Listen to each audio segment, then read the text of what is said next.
आत्मा की खोज, अनंत शक्ति, आनंद और शांति, ईश्वरीय भक्ति के लिए जुड़े रहें हमारे चैनल से। आपका अपना चैनल गुरु अशोक तिवारी, लाइक और सब्सक्राइब करना ना भूलें। धन्यवाद। जय माता की, जय परशुराम। श्री गणेशाय नमः। प्रिय बंधुओं, हमारे कुछ परम स्नेही दर्शकों की इच्छा थी कि मैं व्रत और उपवास के बारे में भी कुछ कहूँ। तो मैं आपको बता दूं कि व्रत और उपवास में उतना ही अंतर है जितना अंतर इस धरती और आसमान में है। तो आज हम इसी अंतर के बारे में चर्चा करेंगे। सबसे पहले हम आपको बता दें कि व्रत क्या है। बंधुओं, व्रत किसी भी मनुष्य के द्वारा की गई वह प्रतिज्ञा होती है जो तोड़ी नहीं जा सकती, और जो मनुष्य प्रतिज्ञा करने के पश्चात उस प्रतिज्ञा को तोड़ देता है वह जगत में अपयश का पात्र भी बनता है। तो ऐसी जो कठिन व्रत वाली प्रतिज्ञाएं होती है, यह अधिकांशतः दूसरों के हित साधन करने के लिए ही की जाती है। व्रत की अवधि समय की जो सबसे छोटी मानक इकाई होती है उससे लेकर के और संपूर्ण जीवन तक की हो सकती है। एक बार व्रत धारण करने के पश्चात इसका त्याग नहीं किया जाता, यानी व्रत का कोई उद्यापन नहीं होता है। व्रत को कभी भी किसी भी परिस्थिति विशेष में भी तोड़ा नहीं जा सकता, और व्रत में भोजन के त्याग की बाध्यता भी नहीं होती है। यानी जो व्रत की समय अवधि होती है उस अवधि में हम निश्चिंतता पूर्वक चाहे तो भोजन भी कर सकते हैं। व्रत धारण किए हुए मनुष्य, चाहे वो स्त्री हो या पुरुष, ये जो व्रत काल की अवधि होती है उसमें काम क्रीड़ा भी कर सकते हैं। काम क्रीड़ा की भी इसमें कोई मनाही नहीं होती है।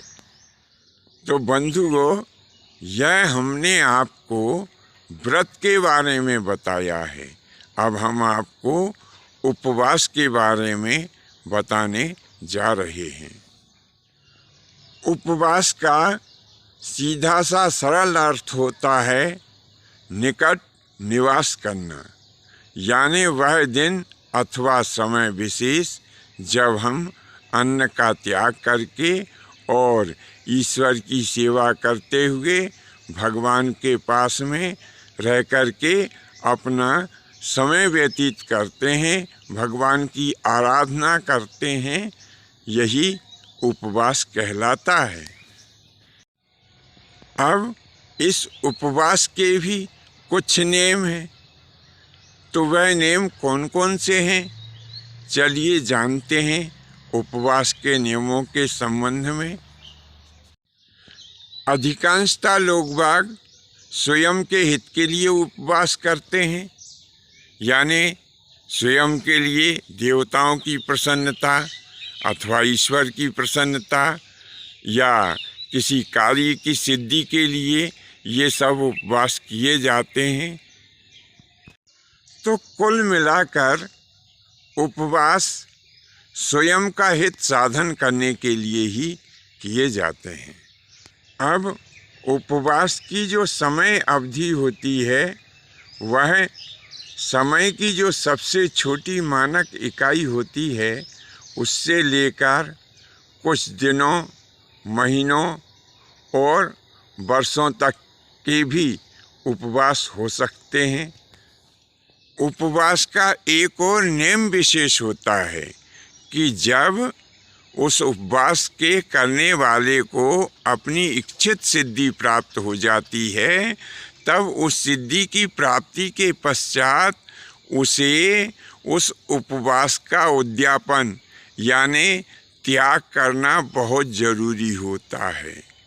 अब फिर चाहे तो श्रद्धा और भक्ति के वशीभूत होकर के वह उपवास करने वाला उस उपवास को फिर से प्रारंभ कर सकता है, लेकिन कार्य की सिद्धि के पश्चात तो उसे जरूर ही एक बार उसका उद्यापन करके उसका त्याग करना होता है।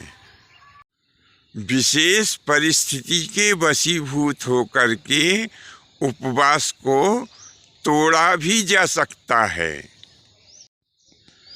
और उपवास की समय अवधि में उपवास करने वाले को ब्रह्मचर्य पूर्वक समय को व्यतीत करना होता है।